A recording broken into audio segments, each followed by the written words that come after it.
It begins with a whisper in the dark. Tour guides say that even when the halls are empty, the Winchester Mansion breathes. Doors creak without wind, chandeliers sway though no footsteps are heard, and from the endless staircases, faint whispers drift like smoke. Visitors claim they've felt hands brush their shoulders as they pass through narrow corridors, or glimpsed a shadow vanishing around a corner, only to find the hallway sealed by a blank wall. One woman, on a tour just past dusk, swore she heard the sound of hammering. Steady, rhythmic hammering, as if workmen from a century ago were still renovating the house. When she asked her guide about it, he only gave her a half smile and said, "That sound never left these walls." But the most terrifying claim is this. Some believe Sarah Winchester, the mysterious heiress who built this sprawling labyrinth, still wanders its rooms. Dressed in her black mourning gowns, she is said to appear in the darkened windows or drift silently past the staircases that climb nowhere.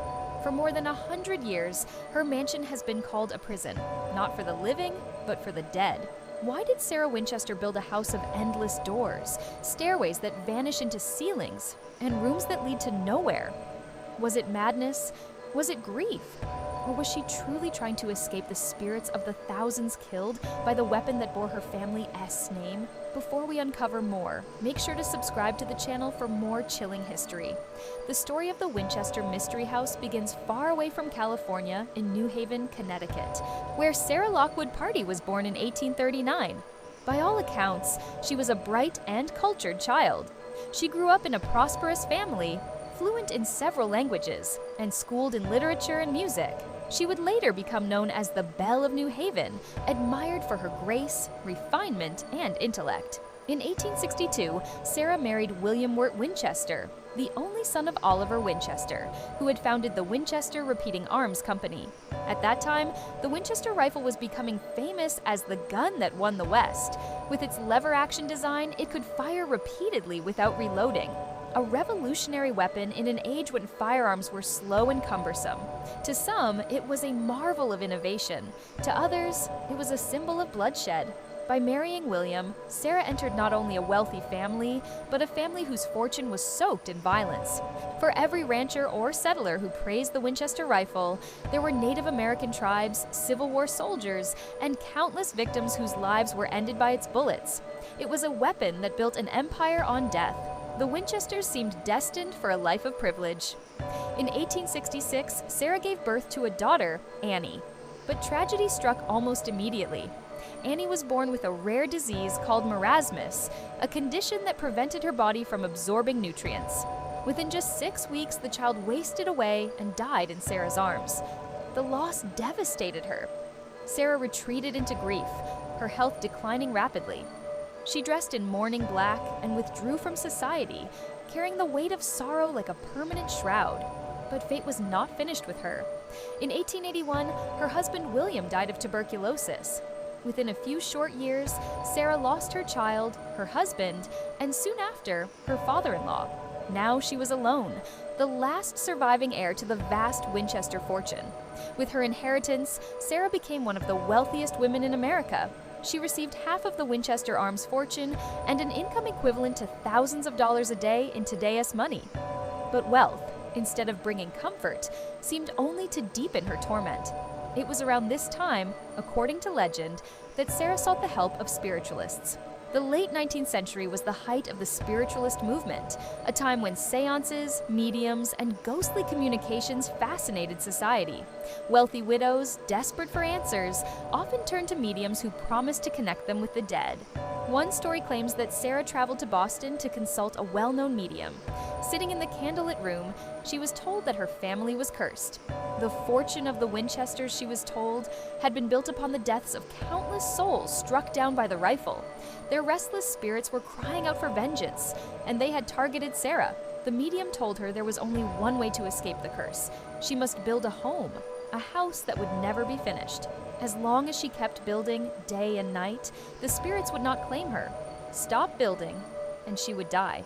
Sarah listened, and whether from grief, guilt, or genuine belief, she followed the instructions. She left New Haven and traveled across the country to California, seeking a place to begin again. In 1884, she purchased an unfinished farmhouse on the outskirts of San Jose. What began as a modest home would soon transform into one of the strangest and most haunted mansions in the world. At first, construction was simple. Workers expanded the home, adding wings and rooms. But soon, Sarah's instructions grew increasingly bizarre.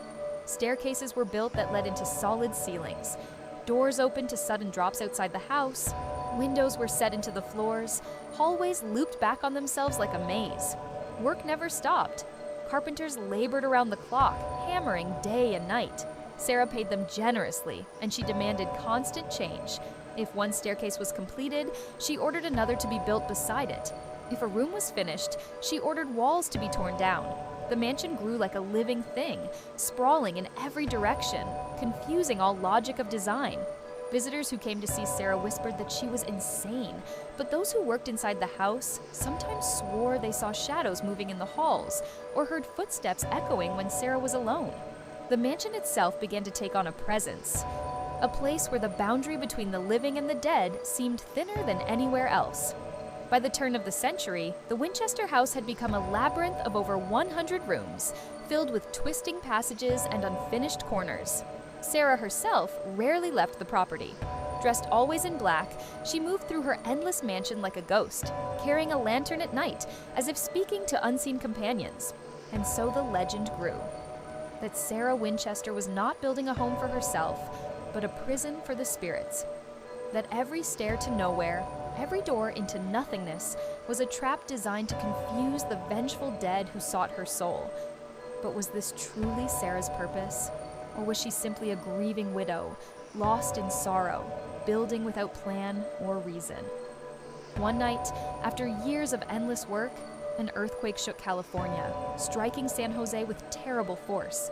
Walls cracked, towers collapsed, and parts of Sarah's great mansion were destroyed. Some said it was the spirits themselves, furious at her attempts to imprison them. And yet, even as dust choked the air and rubble fell, Sarah ordered the work to continue. For Sarah Winchester, construction was not only an obsession, it was survival. For most people, a house is a shelter, a place of rest and peace.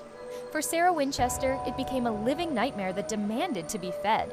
From the moment she bought the small farmhouse in 1884 until the day she died in 1922, construction at the Winchester Mansion never truly stopped. Carpenters rotated in shifts, their hammers ringing out day and night. When one crew left at dusk, another arrived with lanterns to work until dawn. Lumber deliveries were constant, nails and bricks piled high in the yards, as if the house itself were consuming them. Neighbors in San Jose grew accustomed to the sound of hammering drifting through the night air. Some swore it never ceased, a heartbeat of wood and steel echoing into the dark. But what made the mansion infamous wasn't simply its size, it was its strangeness. Sarah's instructions to her workers often defied logic. She demanded doors that opened to sheer drops, staircases that twisted upward only to end abruptly at a ceiling, windows set into the floor, chimneys that stopped short of the roof. The carpenters never understood, but they obeyed because she paid them handsomely. Every month, her endless inheritance from the Winchester rifle fortune flowed into wages and supplies. To outsiders, these architectural oddities seemed like madness. But to Sarah, they may have been deliberate. Some believe she built the mansion as a labyrinth to confuse the spirits of those killed by Winchester rifles. If a ghost pursued her, it might open a door only to find a 2-story fall or climb a staircase that led to a wall of plaster. Sarah herself was said to move through the house in patterns known only to her, using secret passageways and hidden doors to appear suddenly in different wings, as though she too were haunting the place. Workers who stayed long enough often told strange stories. One carpenter claimed that while repairing a stairwell, he felt a sudden chill and saw a figure in black drifting past the hallway. But when he turned, no one was there. Another insisted he heard hammering on the opposite side of a wall he was working on, though every crew member was accounted for. Even the most skeptical admitted that the mansion felt different, as if every nail and beam carried a weight beyond its wood and steel. And Sarah herself only fueled these whispers. Each night, she would retreat into what became known as the séance room. Unlike the sprawling ballrooms and grand staircases, this chamber was small, plain, and strange. It had one door in but 3 doors out, 2 of which opened into dead ends. Here, Sarah was said to consult with spirits, asking them for guidance on how the house should be built. She supposedly sat in the dark with her candle, waiting for ghostly instructions. When dawn came, she passed those instructions to her carpenters. New staircases, fresh rooms, endless expansion. The house grew and grew, spreading like a maze of grief. From the original farmhouse, it expanded into a mansion with over 160 rooms, 10,000 windows, 2,000 doors, 47 fireplaces, and dozens of staircases. There were conservatories filled with exotic plants, ballrooms lined with intricate stained glass, and secret passageways that connected hallways like veins. And yet, so much of it made no sense. Staircases too narrow to walk, skylights set into the floor, and windows opening into brick walls. Visitors who came to tour the mansion during Sarah's lifetime left disturbed. Some felt dizzy in the endless corridors. Others reported sudden drafts in sealed rooms, and more than one guest claimed to hear the sound of faint crying echoing through the walls. But perhaps the most unsettling feature of the Winchester house was Sarah's own ghostly routine. She slept in a different bedroom every night, never returning to the same one twice in a row. Some say this was to confuse the spirits who stalked her, so they would never know where to find her. At midnight, she would retreat to the seance room, locking herself inside until the early hours. Only then would she emerge, carrying notes of new designs. If she truly believed she was building under the instructions of the dead, then every doorway, every window, and every impossible staircase was not madness, but obedience. The earthquake of 1906 nearly destroyed her sanctuary. The quake ripped through San Jose, toppling chimneys and crushing wings of the mansion. The grand 7-story tower collapsed into rubble. Sarah herself was trapped in one of her bedrooms for several hours, until workers freed her. Many said she took this as a message from the spirits, that she had built too high, too proud. From that day, she ordered the upper floor sealed and abandoned, focusing only on spreading outward instead of upward. Still, she continued to build. Even in her old age, frail and hunched, Sarah insisted on expanding the house. She wandered its halls with her cane and her ever-present black veil, whispering to herself as though conversing with companions unseen by anyone else. Those who dared to visit her swore the house itself felt alive. One guest described hearing a faint organ playing in the middle of the night, though no instrument existed in the mansion. Another claimed to see the shadow of a man in workman's clothes hammering in the distance, even though the crew had stopped for the night. The line between legend and truth blurred inside the Winchester Mystery House. Was Sarah building a puzzle to keep herself safe from ghosts? Or was she, herself, haunted by grief so deep that she created her own prison, brick by brick, nail by nail? Either way, the house never let her go. To wander the halls of the Winchester Mystery House is to feel watched. Even in the daylight, when the California sun floods the stained glass windows, a chill lingers. Visitors report the sensation of being followed, of footsteps echoing just a few beats behind their own. At night, however, the mansion sheds all pretense of warmth. It becomes a labyrinth of whispers, drafts, and unseen eyes. For decades, guests, workers, and paranormal investigators have shared chilling stories of encounters inside this architectural maze. One of the most frequently reported spirits is known as the wheelbarrow ghost. He is said to be the apparition of a former laborer, a man who once toiled endlessly in Sarah's service. Countless visitors claim to have seen him in the basement, pushing a wheelbarrow or carrying tools, his ghostly form glowing faintly in the dark. Employees who close the mansion at night whisper of hearing the scrape of wooden wheels against stone, long after the tours have ended. Another infamous presence is felt in the seance room itself. Guides speak of cold spots that bloom suddenly in the air, even during hot California summers. Some guests describe hearing faint murmurs in languages they cannot recognize. Others claim to have seen flickering lights within the room when it should be entirely dark. Paranormal experts believe this is the most active part of the mansion, the epicenter of Sarah S. nightly rituals, and perhaps the doorway she opened for spirits to enter. The corridors themselves seem alive. Visitors often hear phantom footsteps trailing them, only to turn and find nothing. One investigator swore that as he climbed a narrow staircase, the steps behind him groaned as though someone else were ascending, mirroring his every move. He stopped. The phantom steps stopped too. He began again, and so did they. The third-floor corridors are notorious for disembodied voices. Tour guides have heard their names whispered in their ears, followed by sudden bursts of cold air. Guests have fled in terror after hearing faint sobs echoing down hallways where no one stood. In one of the sealed rooms, a visitor once captured the sound of a man coughing on audio equipment, a sound eerily similar to that of a tuberculosis patient, though no one in the group had made it. But perhaps the most unnerving figure said to haunt the Winchester Mansion is Sarah herself. Dressed in her perpetual black morning gown, complete with a dark veil, her apparition has been spotted drifting through the corridors. Sometimes she is glimpsed in mirrors, standing silently behind guests before vanishing when they turn. At other times, she is seen entering the seance room as if her nightly ritual continues even in death. Guides who walk the mansion late at night often refuse to go near her personal suite, claiming that an overwhelming heaviness lingers there, a grief that presses on the chest like stone. In one chilling account, a night guard reported locking up when he heard a door slam shut on the opposite side of the mansion. When he investigated, he found no one there, but the door had indeed closed. On his way back, he felt a tap on his shoulder. He turned, only to be confronted by the pale face of an elderly woman in black, who dissolved into mist before his eyes. Modern paranormal teams have only deepened the mystery. Thermal cameras have recorded cold spots in otherwise sealed rooms. Motion detectors trigger in empty hallways. EVPs, electronic voice phenomena, have captured chilling whispers. "Help me, get out." And most disturbingly, a faint voice calling the name Sarah. Skeptics insist the stories are nothing more than tricks of the mind, fueled by the mansion's bizarre architecture. The endless staircases, twisting corridors, and sudden dead ends are disorienting enough to make anyone uneasy. Creaking wood, shifting air pressure, and shadows can all be explained naturally, they argue.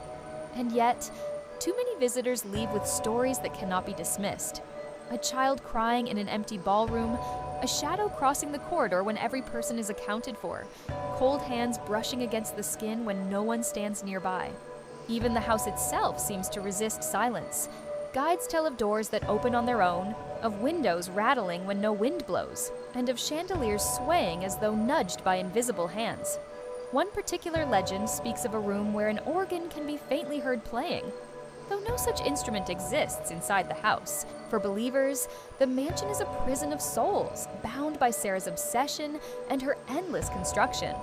For skeptics, it is simply a psychological trap, where fear and imagination twist shadows into phantoms. But whether real or imagined, the experiences are powerful enough to leave visitors trembling. The Winchester Mansion has become more than a tourist attraction. It is one of America's most famous haunted locations. Television shows, documentaries, and paranormal investigations continue to flock to its corridors, each hoping to capture proof of the spirits that walk there. Some leave disappointed, others leave forever changed, convinced they have glimpsed something beyond the veil. And through it all, Sarah's legacy remains. A woman who lived in grief, who built a labyrinth of sorrow, and who may still wander her endless hallways, guiding or warning those who dare to enter. The death of Sarah Winchester in 1922 did not end the story of her bizarre mansion. If anything, it only deepened the mystery. When she passed away in her sleep at the age of 83, the endless hammering finally fell silent. Workers laid down their tools for the last time. But what she left behind was unlike anything the world had ever seen. A sprawling, chaotic mansion of over 160 rooms, staircases that climbed into ceilings, and doors that opened into nothing but empty air. In her will, Sarah bequeathed much of her fortune to relatives and charities, but the mansion itself was considered nearly worthless. Real estate agents shook their heads, baffled by its strange design. It was not a home anyone could live in, nor was it a practical building for conversion. Within months, it was sold at auction to private investors who recognized something others had overlooked: its eerie allure. Soon, the house was opened to the public as a tourist attraction. Visitors were drawn not just by its architectural oddities, but by the stories that swirled around Sarah's life. Was she a grieving widow, building endlessly out of guilt? Was she insane, trapped in her own paranoia? Or had she truly been haunted by the restless spirits of those slain by Winchester rifles? The legends only grew. Early tour guides spoke of strange happenings almost as soon as the doors opened. Guests reported sudden chills, flickering lights, and feelings of unease in certain rooms. Some claim to see the figure of a woman in black drifting through corridors, Sarah herself refusing to leave her creation. Newspapers seized upon the stories, labeling the mansion haunted and cementing its reputation as one of the strangest houses in America. Over the decades, the mansion has become both a historic landmark and a beacon for paranormal seekers. Ghost hunters from around the world travel to San Jose, eager to step into its crooked halls. Television shows dedicated to the supernatural have filmed episodes here, capturing everything from phantom footsteps to chilling EVPs. Even skeptics admit that there is something about the Winchester house that defies explanation. The architecture itself seems to invite unease. Narrow staircases rise 7 steps before suddenly dropping back down. Windows peer into other rooms instead of the outside world. A door on the 2nd floor opens directly into open air, a deadly fall waiting below. Visitors who wander too far from their group risk disorientation, as if the house itself conspires to confuse and trap those inside. And yet, it is not only the design that lingers in people's minds, it is the atmosphere, a constant, almost oppressive energy. Guides describe rooms where laughter suddenly turns into silence, where even the most skeptical guests stop smiling and grow uneasy. Photographs sometimes reveal strange shadows. Audio recordings capture whispers not heard at the time. But the Winchester Mystery House is more than just a ghost story. It is also a reflection of American history. The Winchester rifle was called the gun that won the West. It was a weapon of expansion, of survival, but also of death. Sarah Winchester's life, her grief, and her endless building can be read as a haunting metaphor for the cost of violence, and for the way the dead may linger in the legacy of the living. Pop culture has embraced this interpretation. Films, novels, and documentaries have drawn inspiration from the mansion's eerie aura. The 2018 film Winchester dramatized Sarah's story, depicting her as a tormented woman besieged by spirits demanding recognition. Countless horror writers have referenced the house as a symbol of madness and guilt. Even video games have recreated its twisting hallways, using its reputation as a ready-made backdrop of fear. Despite the stories, some argue that Sarah's life has been misunderstood. Historians suggest she may have been more practical than people give her credit for. Perhaps she was simply wealthy and eccentric, fascinated by architecture, and uninterested in the opinions of others. But even if her motives were mundane, the stories of hauntings are not so easily dismissed. Too many people have entered those rooms and left with tales they cannot explain. Today, the Winchester Mystery House remains one of America's most visited haunted attractions. By day, tourists marvel at the craftsmanship and sheer strangeness of the mansion. By night, paranormal tours and flashlight investigations invite guests to test their courage. Some leave laughing at creaky wood and drafts. Others leave shaken, convinced they encountered something beyond this world. And so, the house endures, a labyrinth of grief and whispers, where time feels fractured and reality bends. Sarah Winchester may have believed that her endless building could appease the spirits. But, if that was her goal, the mansion suggests she did not succeed. For the voices are still there, the footsteps still echo, the seance room remains cold. Perhaps the most chilling thought of all is this: the mansion is unfinished. Though Sarah's death stopped the hammering, her vision was never complete. Visitors often leave with the impression that the house is waiting for more walls, more rooms, more staircases to nowhere. Waiting, perhaps, for Sarah herself to return and guide the construction once again. And until then, it waits in silence. A house of sorrow, of secrets, and of restless spirits. The haunted mansion of endless rooms. A monument to grief, a playground for the dead, and one of the most unsettling places in America.